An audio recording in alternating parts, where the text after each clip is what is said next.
पुठा इश्क कोठे कलांगर हज़ारें, पुठा इश्क कोठे कलांगर हज़ारें, गमाज़न जा घायल गदागर हज़ारें।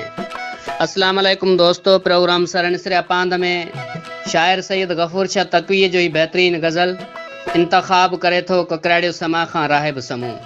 पुठा इश्क कोठे कलांगर हज़ारें, गमाज़न जा घायल गदागर हज़ारें। नफ़ीअ में जॾहिं राज़ मुख़फ़ी ॾिठाऊं उन माम मोया मुसाफ़िर हज़ारें। ख़लशी खफ़े में बि ख़ुशनूद बणी धणी धुड़ वेठा दिलावर हज़ारें। तड़े तख़्त शाही छॾिया ताजदारनि अची थिया सनम जा सनागिर हज़ारें। वठी इश्क चाढ़ियो अकिल खे अॾीअ ते उगादार ताईं अकाबर हज़ारें। ॾिठो जिन बि दिलि जे अखियुनि सां ज़मानो नज़र तिन खे आया मनाज़िर हज़ारें। जिनी दर दुनिया जा छॾिया तुर्त ताके तिनी लाइ तक़वी कलादर हज़ारें। पुठा इश्क कोठे कलांगर हज़ारें, गमाज़न जा घायल गदागर हज़ारें, गदागर हज़ारें।